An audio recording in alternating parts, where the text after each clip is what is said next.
This is episode 323 of the Stem Cell Podcast, Building the Blastema with Dr. Mekayla Storer.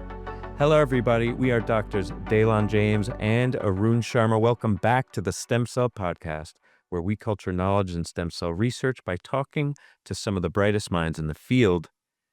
The podcast is brought to you by STEMCELL Technologies, a global biotechnology company supporting life science research and fostering communication and collaboration in science. If you're enjoying this, listen, rate us, and leave a review. We're always looking for feedback on how the pod can be improved and for suggestions on guests.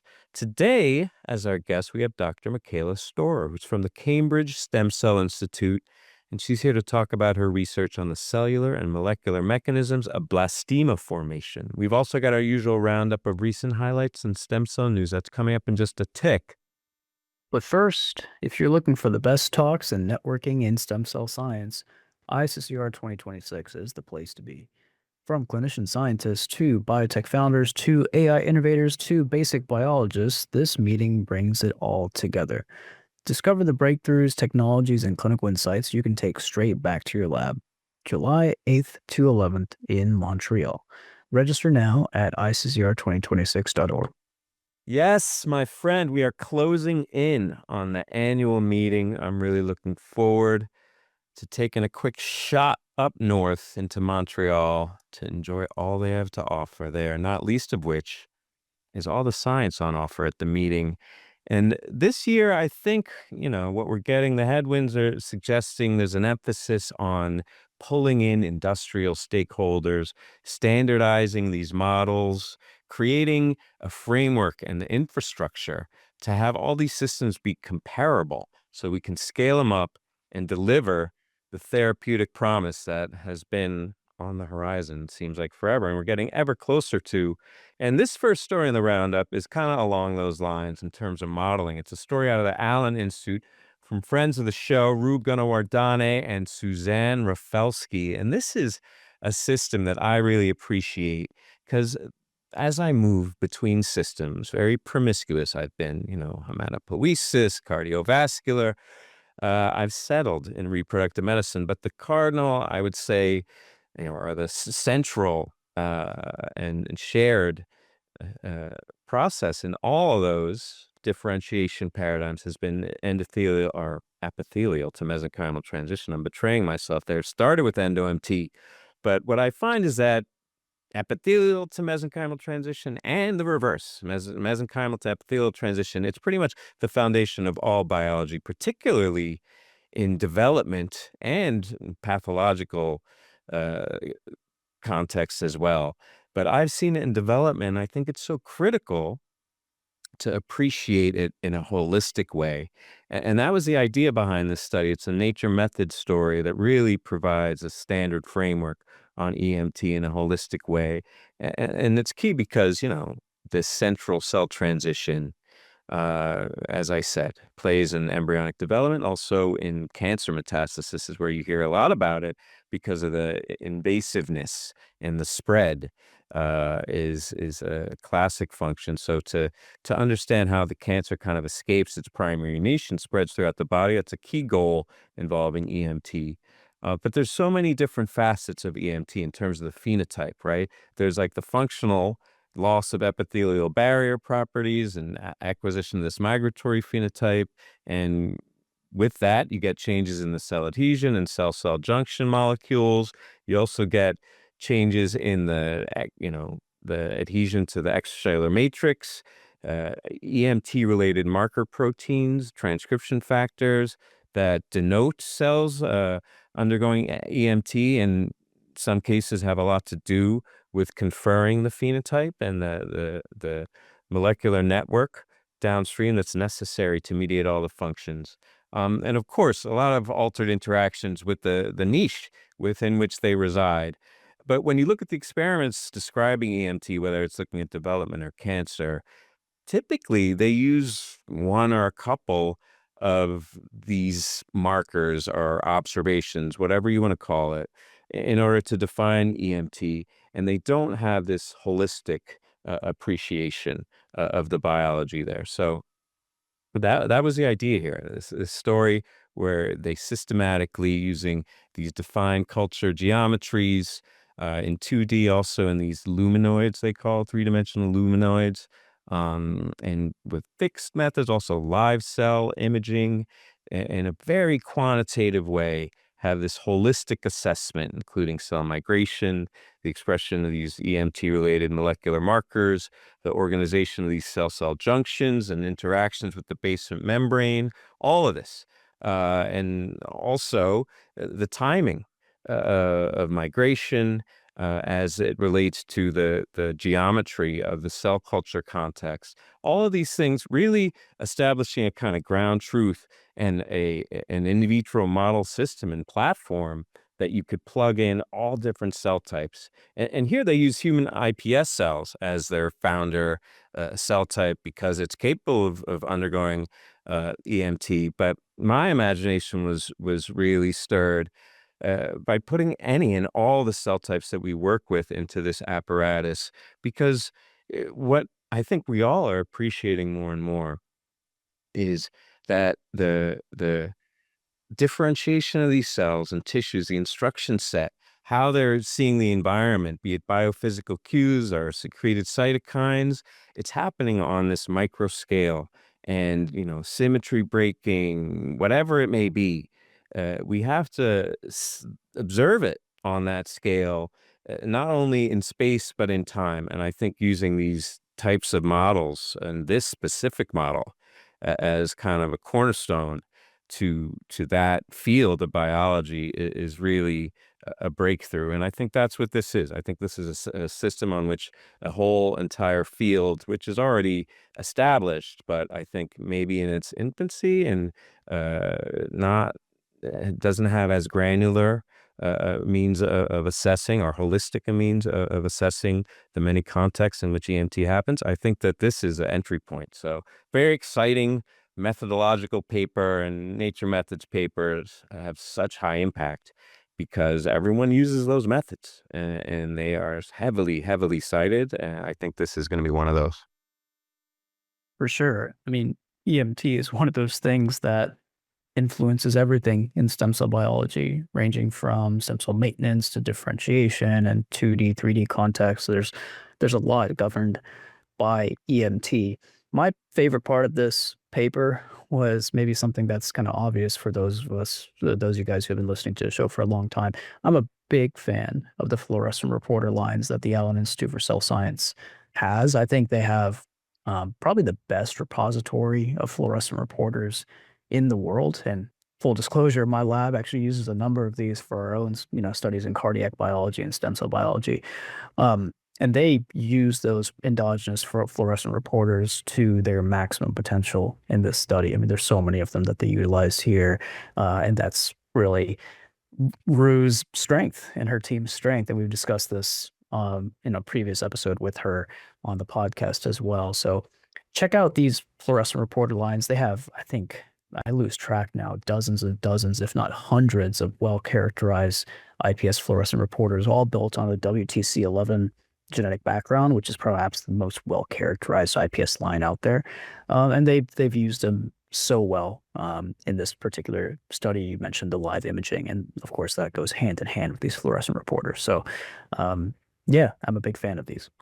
Yes. I mean, there's nothing, I'm glad you mentioned that because that really is central to this story as a representative of the efforts at the Allen Institute. And I would argue, uh, not the culmination, because this is just the next stage, right? But it is certainly like the 2.0. They've got all these reporters that they've generated, and now they've integrated them into this platform. And I think this platform is going to be further extended to provide, again, that granular detail. You see everything out of the Allen, and it's, they'll have an array of literally a million micrograph pictures that they've taken to look at like cell geometry and give you a quantifiable measure of how phenotype really relates to biology. And that, I think, is the moonshot that the Allen Institute is realizing across this entire spectrum of studies, and this being a really great representative thereof. So yeah, exciting work, and more exciting is where this platform is going to take all of us. Yeah, absolutely. It's more than just making the tool, it's applying it for studying basic and translational biology. And that's what the Allen Institute's really good for, really good at. Moving on to another basic science study, which has some perhaps scary translational potential here. Um, this is talking about perhaps one of the most deadly viruses in the world, and that is none other than the Ebola virus, which has a ridiculously high mortality rate, as we're aware. And unfortunately, there's an Ebola outbreak happening right now in Africa. Ebola virus causes Ebola virus disease, which is a multi-systemic human disease associated with a very, very high case fatality rate. And some of the visuals associated with Ebola infection are, of course, pretty gruesome because part of the mechanism of Ebola is that that virus attacks endothelial cells and really disrupts endothelial cell contact, which can, in severe stages of the disease, advanced stages, can lead to pretty major bleeding. Um, so not fun, not fun at all. But survivors of Ebola virus disease might experience some pretty bad downstream side effects too. If you're able to get through the acute phase of the virus, you have systemic inflammation, viral persistence in some situations. So the virus is not completely cleared out, especially in immune privileged tissues, including the central nervous system, scary enough. Um, so persistence, viral persistence, which is defined by the ongoing replication of the Ebola virus genome beyond that acute disease phase, might lead to active virion production. A scary thought. Um, and this productive persistence of the virus not being totally cleared out could actually lead to reinitiation of an Ebola outbreak. So you think you're through the woods with the disease, you've gotten through the acute part of the infection, you're feeling better, you survived this 50% mortality disease. Um, but because your body wasn't able to completely clear out the virus, it may actually reactivate and lead to additional outbreaks. It's a very unsettling reality. So their focus was here on the central nervous system persistence of the virus, right? That's this latent reservoir of the virus where it may stick around. And so they developed this human cerebral organoid model. That's the connection to the stem cell podcast to investigate the host and viral determinants of Ebola virus central nervous system persistence specifically. And I should mention this was work that was led by Cesar Munoz Fontella over at the Bernhard Nocht Institute for Tropical Medicine in Hamburg, Germany, and the German Center for Infection Research. And to be very clear, this is work that cannot be done in every single laboratory. And in fact, as I'm sure you're well aware of, Dehan, Ebola virus work can only be done in probably less than 10 labs around the world, just because it's a BSL-4 agent, and you have to have the most strict levels of control to actually work with this virus at all.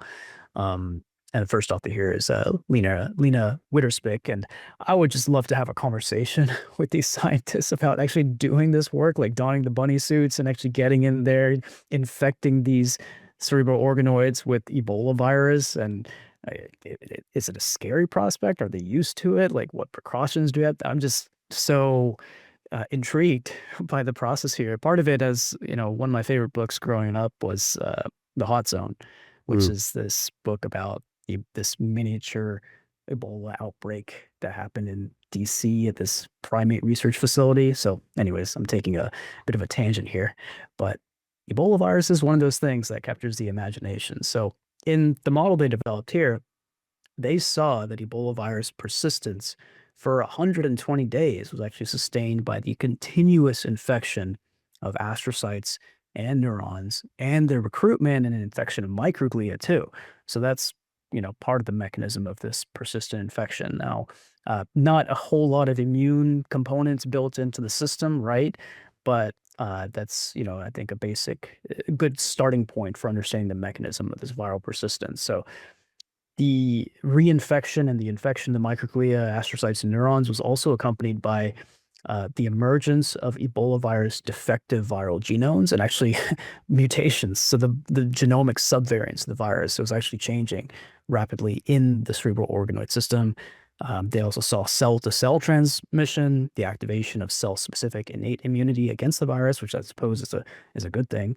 And then even in the organoids themselves, this like late stage inflammation, indicating that there's persistent infection of the Ebola virus within these immune privileged niches, and it's driving local inflammation. So this is a really cool but also terrifying study. Maybe one of the scarier studies that we've ever covered here on the Stem Cell Podcast. Maybe something we should save for Halloween or something. Sure. Um, but it tells you just how serious this virus is, and you know, more broadly, how useful organoids have become in understanding viral infection mechanisms. And it's not just in the case of Ebola. We've covered stories focusing on the infection mechanisms of SARS-CoV-2. I mean, it's some work that I actually did a few years ago during COVID. And even before COVID, we talked about Zika virus and how it was able to selectively infect neural tissues derived from iPS. So pretty cool model system and kind of fun and a bit unnerving to talk about Ebola virus. Yeah, this is spooky. I'm glad you brought in that element of the narrative with how few labs can do this, because this really is like a unicorn study. The expertise and, the means, uh, technical infrastructure and regulatory oversight, all that stuff that you needed to get this story from start to finish. It was a lot. So kudos to the group. And yeah, uh, this whole idea of these viruses. I mean, yeah, I'm glad you mentioned that using the stem cell based systems and organoids to model. But more and more, I think we see like how haunted we are by these viruses, that we're just trying to survive the acute phase and then start celebrating, and then we see all of this, the residue and the chronic elements. I mean, I'm talking about COVID, obviously, but all of them. Zika had a piece of that. We kind of moved on from, but I mean, talk about the timeliness of this. But this is accepted published June 12th. I mean, we're right in the middle of one of the biggest Ebola outbreaks, I think, in, I don't want to say history, but like in recent memory, in a long, long time. And we're in a very precarious place. And one of the things that we need to understand about all these viruses, and I think the COVID was a great example of our ability to win, right? But it also illustrated all the unknowns in terms of how the immune system interacts with these viruses, and particularly now, with vaccination seeming to be such a strong, maybe arguably in some sectors of this country, but vaccination seeming to be such a powerful, I wouldn't say a silver bullet, but such a powerful tool in our arsenal. There is still a lot of nuance, I think, to maximizing, optimizing that vaccination strategy, and also mitigating, obviating these kind of immune adjacent uh, sequelae and complications that this story is kind of highlighting. So there's so much to learn. I'm really impressed at how many groups, particularly this unicorn group, have been able to deploy the stem cell based, organoid based systems to glean some real insight. So I love a story like this as much as it's going to keep me up at night. Yeah, absolutely. And a note for the podcast producers here on listening to this conversation. I would love, love, love to have this team on the podcast to talk about this work. I think it would be so interesting, so intriguing, and I'm sure they have a lot of stories to tell. And I guess that because of their stories, because of their hard work, it led to this pretty awesome Nature microbiome paper. Absolutely. Talk about a narrative. Just bring your popcorn.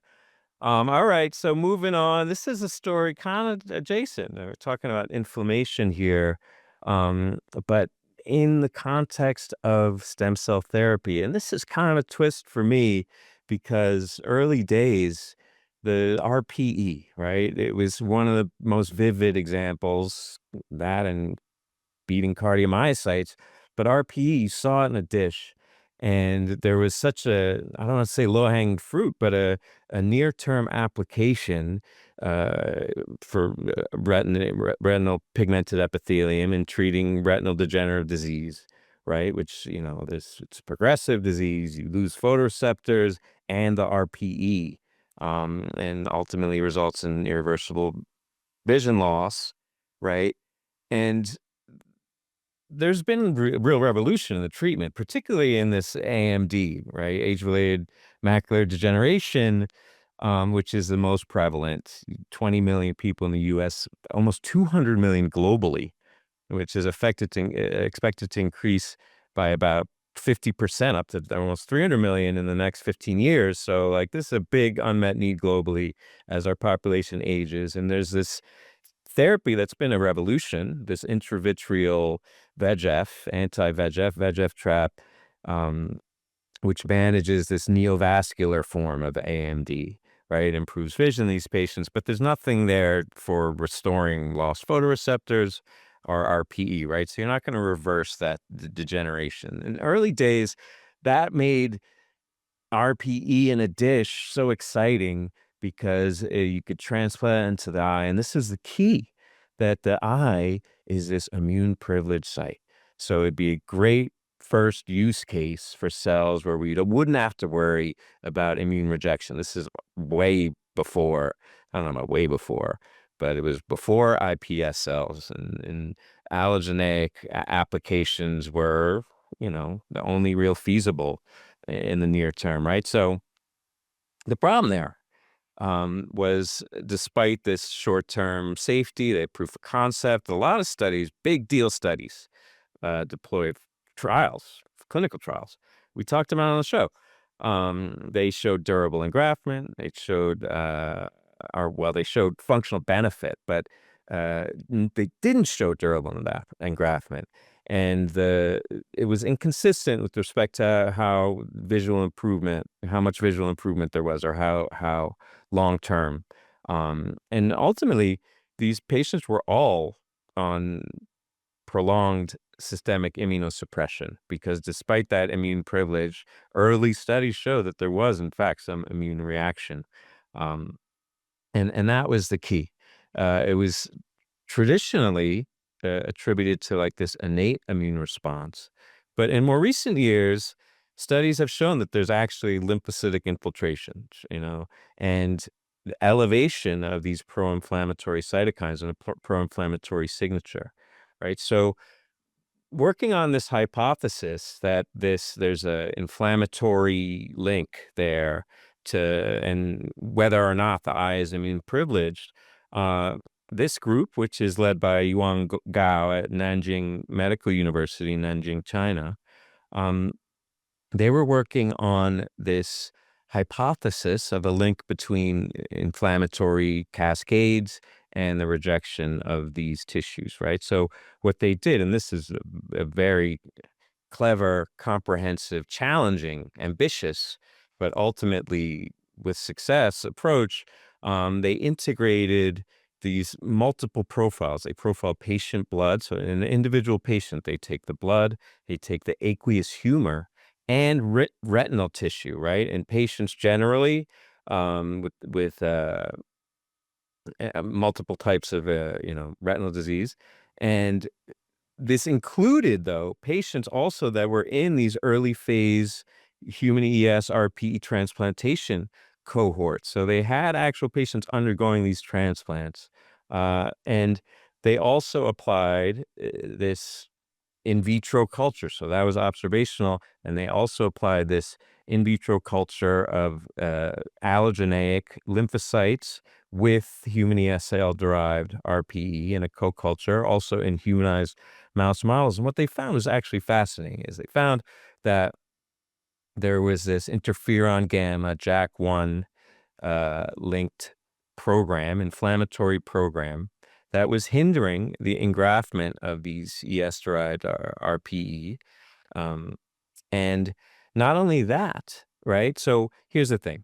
The the cells were activated from being this immune silent phenotype to an antigen presenting phenotype. That's what they observed. So that's what mechanistically was leading to that acquired immune rejection, but they could silence it by treating them and conditioning them with this, what's called Jakafi is a trade name. It's a JAK-STAT inhibitor called ruxolitinib. And if they preconditioned the graft with ruxolitinib, they could protect against that inflammatory response while preserving the function of the RPE graft. And they, in a humanized mouse with also a retinal degeneration model, they showed that these grafts, unlike the control, survived long term and improved visual function and did not require chronic systemic immunosuppression. And this was a humanized mouse.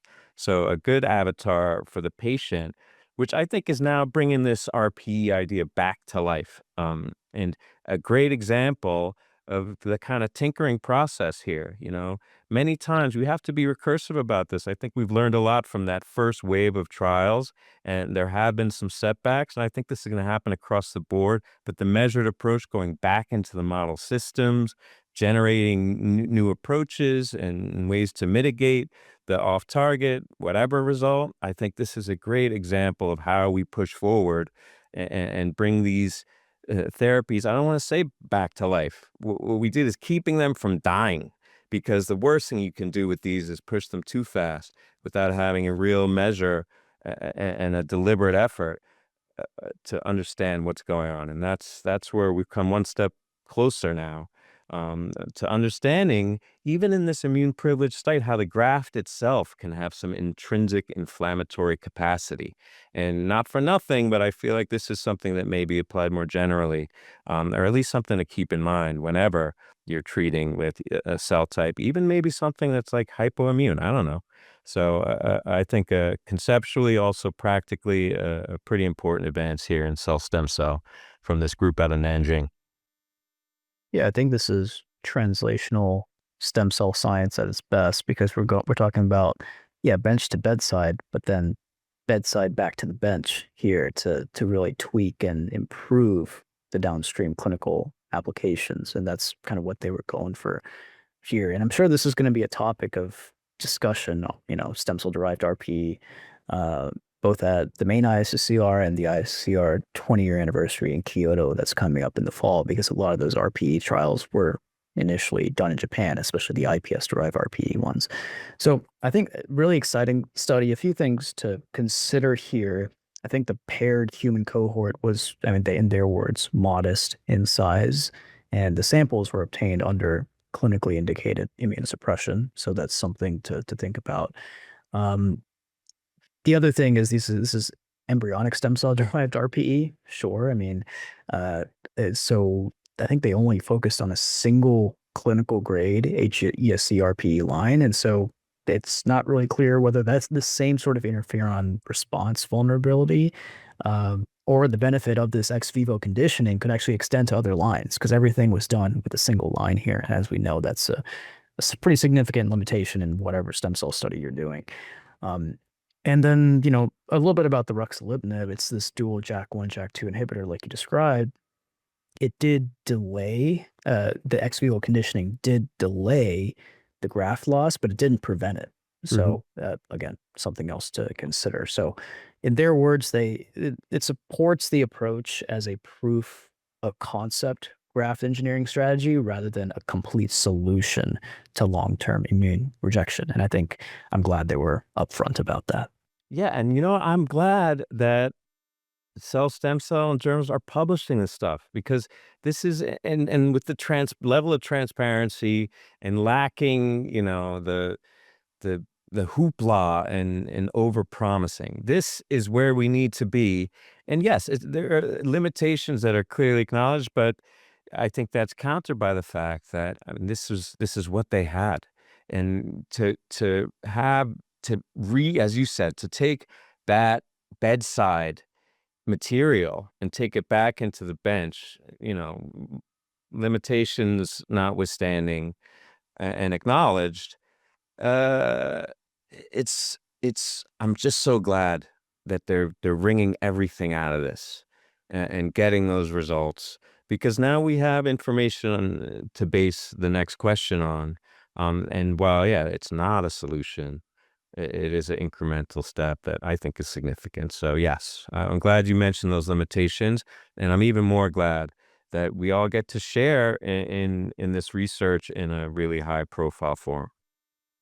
Yeah, I'm a huge fan of that limitations section. I think that's one of the best things that Cell Press in particular has done over the last few years. Shout out to you, Shilachari, but also beyond Cell Stem Cell. It's across all the Cell Press papers. They have that limitations section, which I think improves transparency about the paper, and the author themselves have to put together that limitation, so they have to be upfront about it. So I honestly wish other journals would adapt or adopt that segment as well. Last thing we're going to talk about is indeed a cell stem cell paper. It is about acute kidney injury. So this title is ENPP1 blockade with a humanized monoclonal antibody enhances renal repair after acute kidney injury. And the first author here is Lanju Su, apologies. The last author here is actually a neighbor of mine and a collaborator, Arjun Deb, from just down the road at UCLA in their cardiology division and their cardiovascular division as well. So the kidney, if you know it or not, actually possesses a pretty poor ability to regenerate. And this is in contrast to, say, the liver and other organs of the body, not the heart. The heart is another organ that doesn't have a strong ability to regenerate, and of course, adult mammals. So uh, it's a problem, right? So it's got this poor ability to robustly generate and repair after acute injury and also chronic injury, right?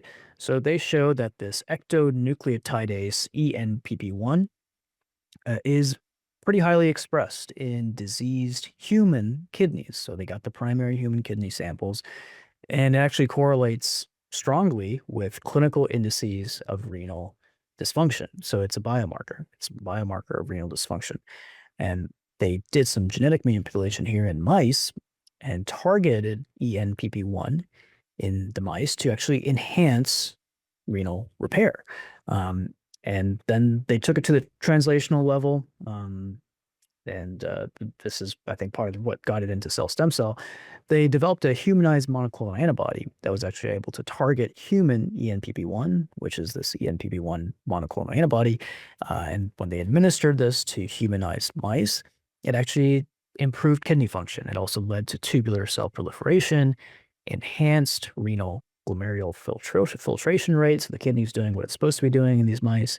It decreased kidney fibrosis and rescued renal function after the kidney injury. So this antibody was seen had a multifaceted impact here. It also augmented nucleotide metabolism and cellular energetics. You know, they were talking about the mechanism of how it's actually improving kidney function in this acute injury model, and enabled cell proliferation, rescuing cell cycle arrest. So it's doing a lot of good things here. And then they took it, of course, in even deeper mechanistic analysis, did a bunch of single cell transcriptomics to show that there's expanded signatures of effective repair after treatment with this monoclonal antibody. And they also did some GMP element to the study as well. So they did a GMP compliant dose escalation study in non-human primates. So they're gearing up for clinical trials here. I think that's really cool. So they actually found that the antibody, this HENPP1 monoclonal antibody, was non-toxic. So safety study, highly tolerated in these non-human primate models as well. So it's exciting because it identifies this ENPP1 as a central regulator and kind of a node for regulating acute kidney injury.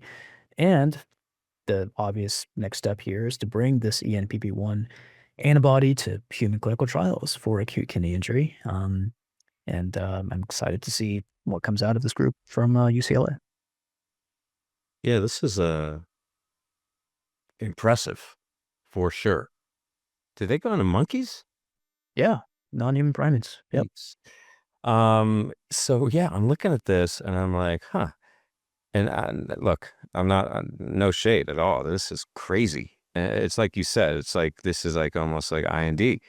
And the only thing I was like, why is this in cell stem cell? I was like, this should be in Nature Medicine or Science Translational Medicine. So I'm looking for the stem cell angle, but of course it's regenerative and perhaps I think representative of how cell stem cell maybe is drilling down on a focus of clinical translation, maybe outside of specifically cell delivery and more about, tapping the endogenous adult stem cell machinery in situ. So I don't know that this is that. I'm not trying to put, words in your mission statement there, Sheila, my bad. But I was kind of looking for the pluripotent stem cell or adult stem cell in vitro angle here. And all I saw was like a preclinical model that is going to go into human phase 1 trial like this year. Yeah, inevitable next steps, and that's a lot of the work that the lab of Arjun Deb, that's what they do. I mean, they're predominantly known for the work in cardiovascular, like direct cardiac biology, I suppose, but they're not. They're willing to step outside their comfort zone, and I think that's what makes them such a prominent lab in this area. So excited to see where this goes with the clinical trials. Yeah, and a lot of unmet need there. Kidneys, major cause of uh, mortality and morbidity, kidney disease. Moving on, we're going to talk about the blastema, which is so dope. The most vivid example of regeneration out there. So we're going to try and get into that. But first, we got a quick message from STEMCELL Technologies. Would you like to organize a journal club but aren't sure where to start? Visit www.stemcell.com/journal club to find free downloadable checklists and templates, including an attendance sheet, preparation checklist, presenter evaluation, form template, and more. I think that's such a cool idea. We got to provide these resources for everybody, just like to, nucleate it. I'm going to download that thing for my next journal club, give it a little bit more structure. All right, everybody. On the show today, we have another guest from Cambridge. We've been, high frequency of guests from the UK over the last few weeks, but we love it. Keep them coming. Today, we have Dr. Mekayla Storer, who is associate professor at Cambridge, also principal investigator at the Cambridge Stem Cell Institute. And her group is into the digits, right? The digit tip, to be precise. It's the only part of the limb that can regenerate in mammals. And a key step in the process is the formation of the blastema, which is this transiently proliferating cell mass that generates all the different cell types of the digit to replicate the original architecture, right? Much less the cells and the function. So understanding how the blastema forms and functions during digit tip regeneration could provide clues as to how you could stimulate regeneration of limbs or even other tissues. So the Storer group seeks to understand the cellular and molecular mechanisms necessary for formation of this blastema and how those cells are coordinated temporally and spatially to regenerate the injured digit tip. Toward that end, they're utilizing in vitro blastema cultures and single-cell transcriptomic approaches, as well as in vivo genetic lineage tracing studies, amongst many other tools and tricks to answer these questions. Mekayla, thank you so much for joining us on the show today. Yeah, thanks very much for having me. Yeah, thanks for being here. This is such a fun topic to cover. I mean, like Dalen alluded to, your lab study is one of the, I think, the most fascinating questions in regenerative biology, like why mammals can regenerate the tips of their digits but not entire limbs. So we'll let you have the floor first. Could you start off just by giving us an overview of kind of what your lab is working on right now, kind of in your own words? Yeah, so our lab is really interested in, as you mentioned, of trying to understand regeneration as a whole. And so when we think about regeneration, there's a lot of animals in the animal kingdom that have some capacity to regenerate. So if you think about it, there are animals such as planaria. These animals, you can cut them into tiny pieces and they can make a whole new organism. But when we sort of go up in complexity, we kind of lose that capacity. And when we come to mammals, which include ourselves, rodents, monkeys, things like that, our capacity to regenerate is really diminished. And so we know in humans, for example, there's a couple of organs that do regenerate. So one is the liver, and it regenerates pretty well. You can cut up about 70% of your liver and it will grow back. But when it does, it just sort of comes back as this big blobby mess. Whereas another part of the body that does regenerate really well is the tips of our fingers or toes, as you mentioned. But this is a kind of level dependent regeneration, meaning that if you cut off the very end, it grows back naturally. But if you cut too far, meaning past the nail, it won't grow back. So we sort of study this as a model to try and understand what do we need that promotes regeneration versus what happens when you sort of get a fibrotic scar tissue. And so we want to know how can we sort of push scarring into regeneration. And so our lab works on this in a lot of different facets. So we try and understand the biochemical cues that are really important for this. So what are the signals from the environment? We try and understand how tissue mechanics can play a role as well, meaning is the tissue soft or stiff? Is it fluid, for example? And we've also been sort of looking at strategies of how we can push this sort of mechanisms, trying to find sort of therapeutic angles of ways that we can change things that we find out to try and push regeneration. And we're starting to move a little bit beyond just fingertips. We started to look at other sort of systems as well, such as looking at fibrosis in the heart or fibrosis in the lungs, things like this. And can we take sort of messages or sort of principles that we've learned in the fingertip and apply it to other organ systems as well? Yes, I mean we talk a lot nowadays about the matrix and the elastic modulus. We don't say those words, but I can recall from when I don't know, it was maybe 20 years now. When I was in my postdoc, there was that big splash paper and Cell. I'm forgetting the group, but the key takeaway was that like the stiffness of the matrix, the mesenchymal stem cells would differentiate to variable phase osteoblasts or neural or whatever. And that was such a breakthrough idea. And look how far we've come.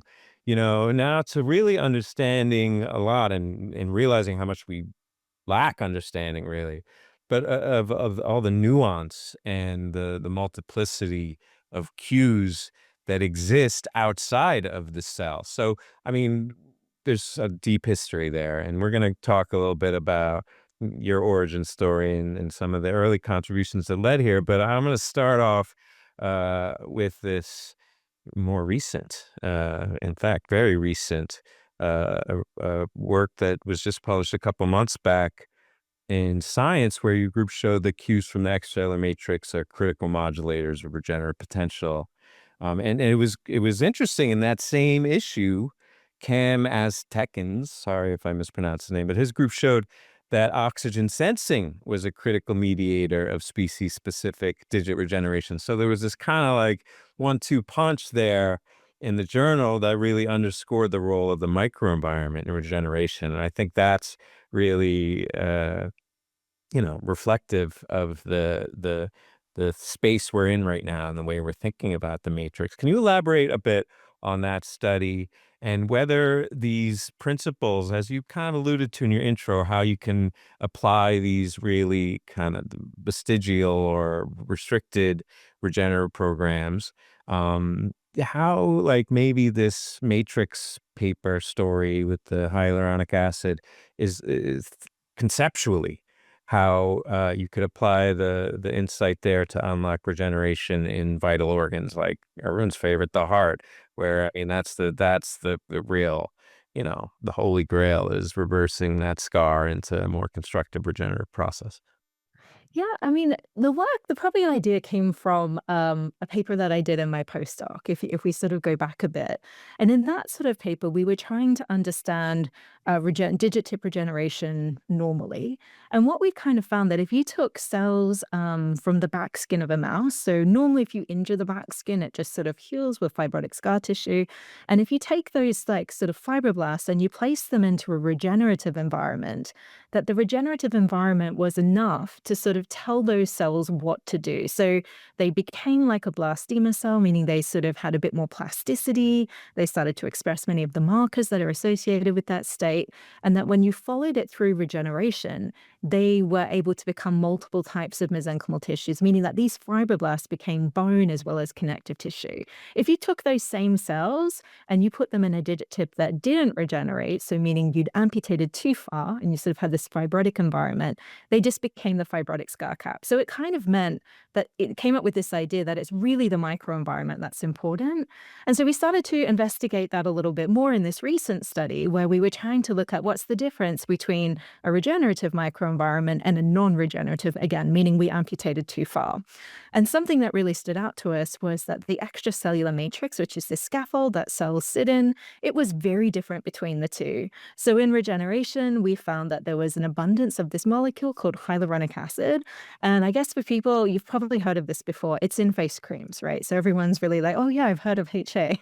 And it's in face creams because it's this molecule that's negatively charged. It attracts water molecules. So that means that it's good for hydration. So that's why you do find it in face creams. I'm not sure how much it actually works in those creams, but anyway, you find it there. Whereas in non-regeneration, we have a lot of fibrillar collagens. So this is sort of the difference. And we found that the hyaluronic acid, again, it's good for fluidity, meaning, attracts the water molecules and hydration, but it makes the tissue really soft. Whereas the collagen, it makes the tissue a lot stiffer. And we kind of found, which was really exciting, was that they seem to be the antithesis of one another, meaning that if you have a lot of hyaluronic acid, it seemed to stop the collagen from forming and vice versa. So this was really exciting sort of finding. So that was one of the really important things we found. And it sort of was a shift in the field because in the past, the ECM's really been thought of just being this scaffold, a static structure. And we're starting to show that actually it plays a bigger role than just being this scaffold. We found another really key finding was that if you change just the stiffness, whether it's soft or stiff, this will change the way that cells behave to the same pro-regenerative cues. So we started using these types of hydrogels called stem bond hydrogels, where you can tune the stiffness to whatever you like. And we found if you made a soft or a stiff hydrogel, you place like cells on it, fibroblasts, the same fibroblasts, you give them the same pro-regenerative cue, they behave really differently. And so this was really exciting because we showed more of a soft environment, they're going to respond very well to BMP signaling, for example, and in a stiff environment, they just don't. So just the stiffness change can be really important. We found if you got rid of hyaluronic acid and you depleted that during regeneration, it just meant that regeneration didn't work very well. We found that the bone won't grow back very much at all. And the really key exciting finding was that we found that if you go to a non-regenerative amputation, you don't have a complete lack of hyaluronic acid. It just seems that it's not as abundant. And one of the ideas we had is it might be being degraded. It's not very stable. And so we found if you overexpress a single ECM protein, this was called haplin-1, it's a linker protein that stabilizes hyaluronic acid. If you overexpress this, it will change the tissue environment. It makes it a softer environment, and that it seems to be more conducive for bone regeneration. So this was really an exciting finding for us because it just meant that, a potential therapeutic strategy is just by modulating the ECM, you can change the environment and you can change the way that cells behave. And Look, we're excited about this because there's a lot of therapies out there now that are sort of coming up with this idea of can we make the cells that are missing? So for example, in the heart, if you want to go there, I know Arun's really excited about this. You go to heart regeneration and they sort of talk about the idea that cardiomyocytes, they can't proliferate. And so the idea is that we can get cells in a dish, we can make them into cardiomyocytes and put them back in the heart. But we sort of have the issue that if you put these really nice cells into a bad environment, how are they going to behave? So we think that you probably need a dual approach, that you need to try and modulate the environment as well as placing in cells, and we're going to be more successful in these kind of therapies. hmm, Yeah, it's a beautiful mechanistic story, and thank you so much for tying it back to the heart for me as well. I am a big fan of the heart, and I think, an intriguing aspect of your work, like what you're alluding to, is this idea that regeneration is not just simply like a relay or replay of development, but has really unique cellular states and signaling environments and niche roles that are not found in traditional development. So how do you think regenerative programs can differ from developmental programs at the molecular level? And what has digit tip regeneration taught us about that latent regenerative potential that mammals still retain in some capacity? Like, bringing it back to the heart for a second, of course, adult mammalian hearts don't regenerate. They don't have a strong regenerative capacity in contrast to other lower vertebrates, such as zebrafish, for example. But early on during mammalian development in the early postnatal life, there is some retained regenerative capacity in the mammalian heart, which is just tends to be lost over the course of maturation. So how do you think, these programs, regenerative programs, differ from some of these developmental programs? Yeah, I think it's really different in the sense that when you think about the problem of regeneration, when you begin, it's in a very different place from development. So you have pre existing structures that already exist. You have a wounding environment. So when you're developing, generally you start potentially with a fairly blank slate. You don't have this adversive environment where you have to get rid of dying cells. You have to sort of change an ECM. You have to close the wound, for example. You have a really, usually, an advanced immune system, which is in opposition to what you have in development. It hasn't developed as much. So you have all these different things that you need to do. And then you need to, again, integrate the tissue into pre-existing tissue, which is generally not an issue. And you have to figure out what is missing and then how do we stop growing at the right point. So you have a structure that is coordinated. So you have all these sort of problems you have to overcome in regeneration that you don't in development, because you kind of start with, a blank slate. And also often in development, you're quite young. So your stem cell populations are fantastic, which are a little bit different in adulthood as well. So you have all of these differences there. There are some similarities, though. They're not completely different. So usually what we think of in regeneration is you have wound healing response, potential activation of progenitor cells, which is a little bit different from development. But the later stages where you have patterning and you have to sort of have growth when that's overcome, we do reactivate a lot of developmental programs at the end. So I think the patterning part can be more similar to development, but the beginning stages of regeneration are a little bit different, and they're sort of the differences that you have to overcome.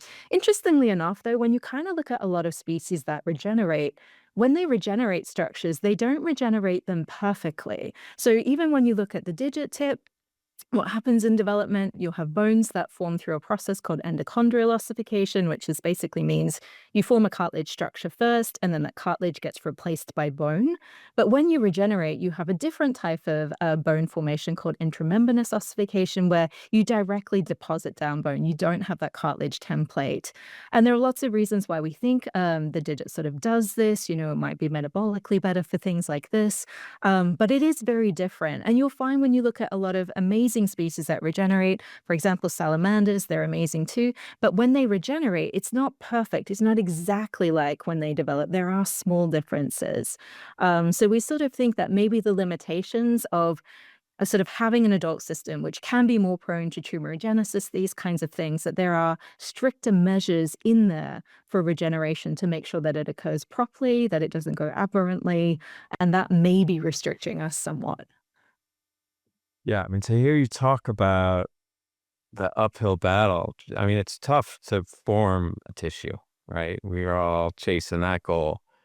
But to hear relatively how much harder it is to repair tissue, it really makes it seem almost insurmountable in many ways. And to me, it always just intuitively seemed like the biggest challenge of it is like what we're talking about here in the formation process.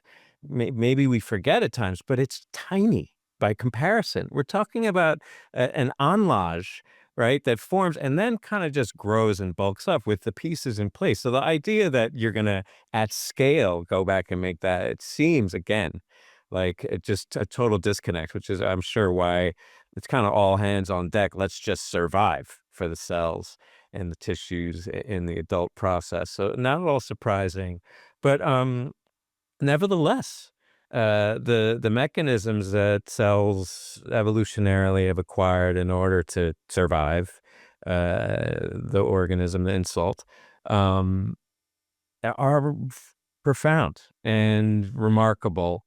And it's interesting to me because we focus on embryonic stem cell systems and developmental systems, which are very, they're fetal, embryonic. It's a totally different cell type from the adult, and there's this huge gulf, right? But the cells themselves have the same or similar therapeutic potential. A stem cell and an adult stem cell, but there's literally years between them temporally.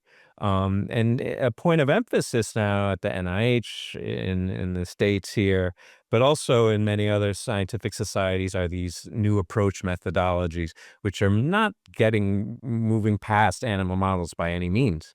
But it's more about creating a support scaffold and infrastructure for cell-based models of these processes. But then again, it's just such a huge gulf in terms of like, I guess part of this question is, could you ever make a embryonic or pluripotent stem cell differentiated into an adult stem cell? It seems kind of, like temporarily, maybe not reasonable. But I know that you do these blastema models, right? Is the idea there that you could have like a self-renewing culture of these blastema cells and or create the architecture and perhaps recapitulate some of that morphogenesis and cellular differentiation that happens in the regenerating digit? So tell us a bit more about these blastema models and whether or not maybe that you could have just a self-renewing source of blastema cells for regenerative therapies. I mean, what's the scope there of that tool? Yeah, so initially what we were doing was that we were trying to really understand what the blastema is. So there's been a lot of work that's done in vivo that has basically been showing that, unfortunately, in nearly all organisms that we've looked at, it's not a single cell type. So it's not like there's one pluripotent sort of cell that makes everything, which is what you have in embryonic development. But what you tend to have is that it's a mixed population of different cells that sort of make this ball that has potential to make different tissues.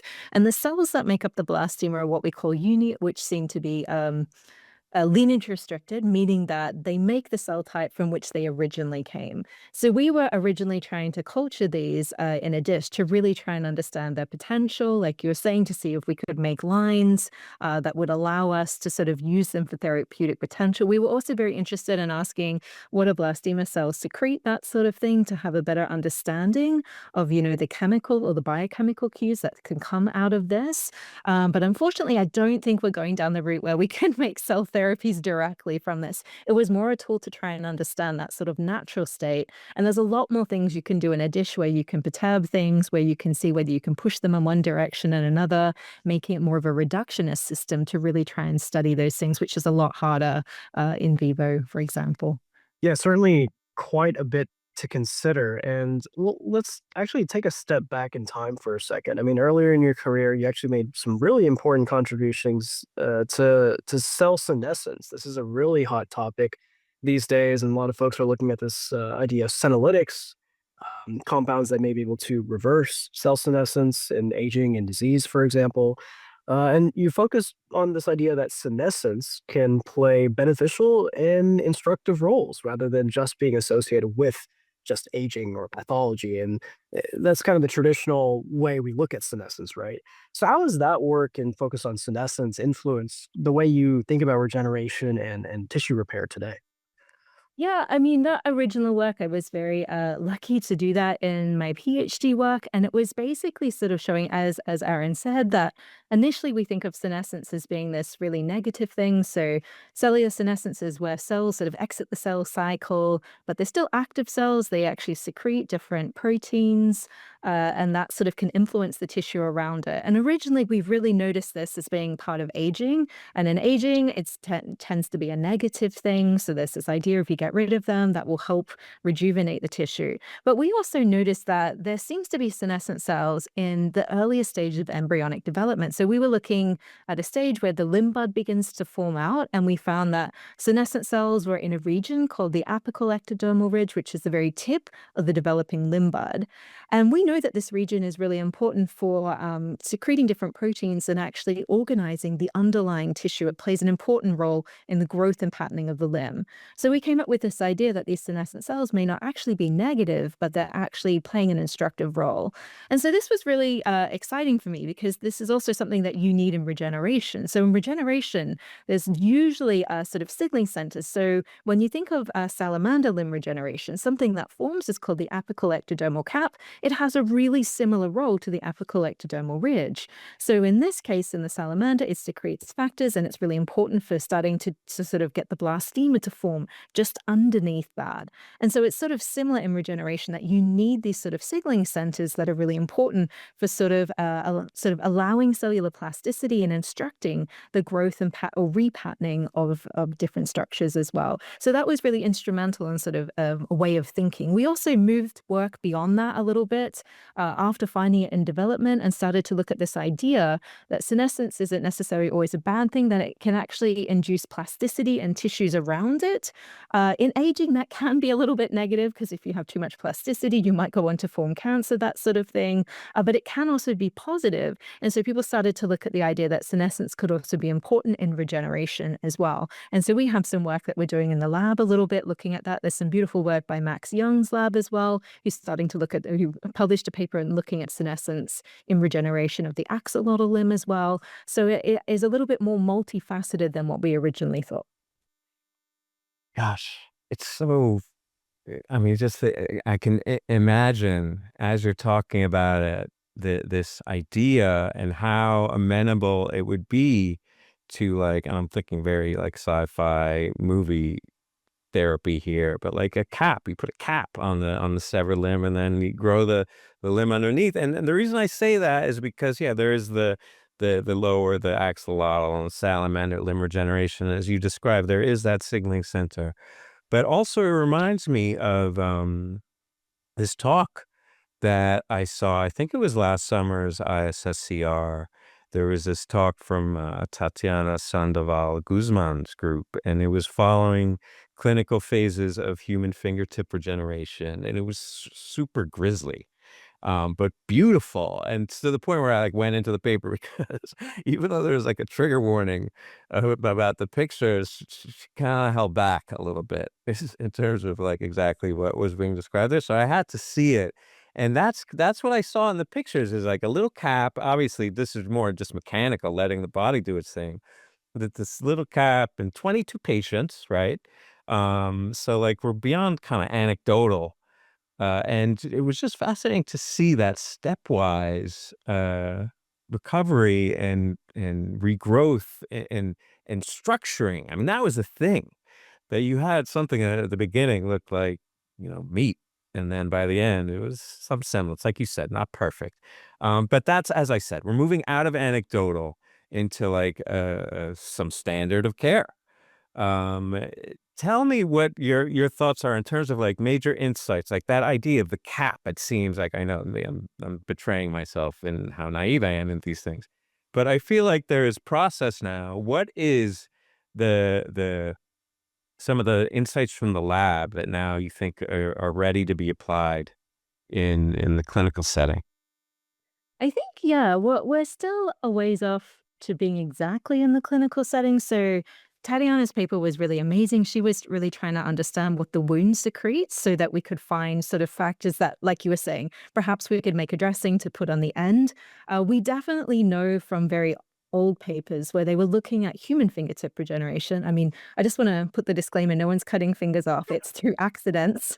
And we have a lot of case studies just from children. Unfortunately, they have a lot of accidents. And so they had done the studies, and like it was a very long time ago, of sort of showing that if you sew over the wound itself, like if you take a piece of skin and close off the flap, it's actually really negative. It doesn't actually grow back. So what you need to do is to sort of clean it up, put a loose bandage on it, and let it do its thing on its own. And so one of the ideas is that you're sort of, stopping the interaction of the wound epithelium by closing it over. So that's something we learned definitely. There have been some other really kind of crazy papers that have come out. There was one a little while ago by Michael Levin's group, who's doing exactly what you kind of talk about, of taking this sort of bioreactor chamber. And he was working in xenopus, so that's a type of African clawed frogs. When they're really young, they grow back limbs really well when they're sort of tadpoles and sort of that little froglet stage. But as they mature and they get a bit older, they can't can't grow the limb back very well. They sort of just have this cartilaginous spike. And what he'd kind of done is he'd found a number of different growth factors, and he'd put them in this sort of bioreactor chamber, which he stuck on the end of the frog's leg. And it was just for a day, basically. And then he removed that, and they watched the regeneration over a period of, I think it was 18 months. It was really slow. But over that, he was found that he could repattern the frog limb. So this idea of adding biochemicals, in the right sort of time and space could actually be a therapy. There's another really nice work come out by Ken Munioka looking at digit tip regeneration as well. And he's kind of showed that one of the ideas was that maybe we couldn't grow it back because we couldn't make a knuckle structure, because that's one of the areas that if we cut too far, you have a joint. And we were like, okay, maybe it's just our body is incapable of making joints if they go away. But he found if you put the right growth factors, being different BMPs, for example, in the right sequence, you can get the body to make a joint. So this idea of putting in growth factors is really great. The other one that our lab's really interested in is how do we modulate the ECM? Can we come up with sort of a therapy of directly changing that environment so that when we do put these other growth factors as well, that you'll have a combination of sort of event? Because a lot of the time when we've sort of been adding these different growth factors and whatever, we've done it very soon after the injury. But the reality of therapies is that most people are going to have some injury. They're not going to get to hospital immediately. We can put the growth factor straight away, this kind of thing. So the idea is that can we get rid of the scarring first, sort of modulate that ECM, then we could put in growth factors and help sort of regrow tissues as well. Hmm. So cool. Yeah, and it's an important note about the importance of the niche, right? Like, we talked about this a lot on the show over the years, and I think it's come up a lot in this particular conversation. And this is my bit of a segue here that the niche is not just important in the science that we do, but also in growing us appropriately as cell and stem cell biologists, right? We are influenced by the niche in which we're placed and where we train and that sort of thing. And certainly you're at a place and a niche in the Cambridge Stem Cell Institute that's facilitated your growth as well. I mean, it's become a real powerhouse in developmental and regenerative biology, bringing together researchers across stem cell biology, engineering, genomics, medicine, a real interdisciplinary powerhouse here. So what's it about this particular niche that's facilitated your work, and what do you enjoy the most about being part of this scientific community? I think I'm very fortunate in Cambridge. So Cambridge is probably one of the really nicest academic environments that I've been in. And what I mean by that, is I've been in lots of places that are fantastic, but Cambridge there's so many talks going on all the time. There's so many opportunities to collaborate with people. We're very lucky that we have a very rich interdisciplinary environment, not just in the Stem Cell Institute, but the wider Cambridge sort of environment itself, that the school works very, very hard to try and promote cross-disciplinary interactions, things like that. Yeah, so the environment here is really multidisciplinary, and people are very, very open to collaboration. So, for example, the recent paper that we did for the science paper, that really was a joint effort with myself and Kevin Chalou. And so I am more of a regeneration biologist, but Kevin himself has a lot of expertise on the extracellular matrix. So it was a really nice matchup there where we could join forces and really sort of work in a new direction. And I think if I hadn't been in the Stem Cell Institute or been in the wider Cambridge sort of environment, I may not have been able to sort of start to investigate that angle of biology. So I'm really, really been very fortunate to have that opportunity here.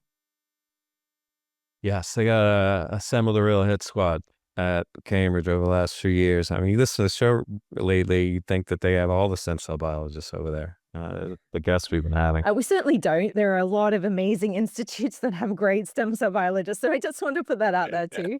Definitely, that is true. Not all of them. Not greedy with the scientists. Plenty to go around.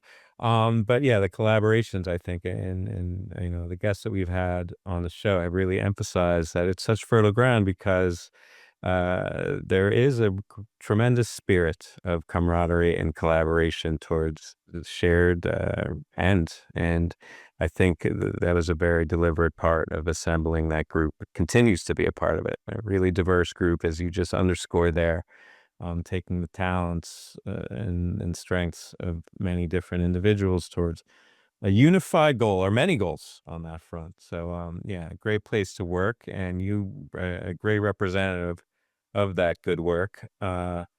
Before we let you off the hook here, Mekayla, we got a couple science peripheral questions. First, when you're not, you know, collaborating, doing your science thing with the group, getting into the digits, what's a hobby or a pastime that you enjoy outside of your professional career?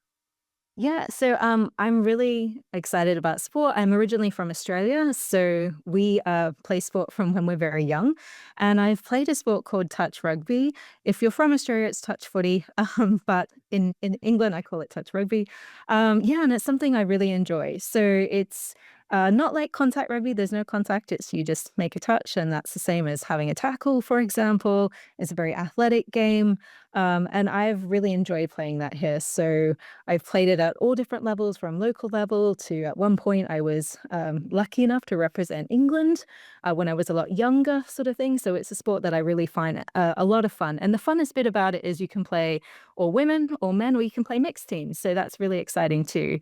I've seen teams where you have families play, basically, from fathers, mothers down to their children, all in the same team. So it's actually a lot of fun. I love it. I love that. I love it just from right from the start when you say you enjoy sport.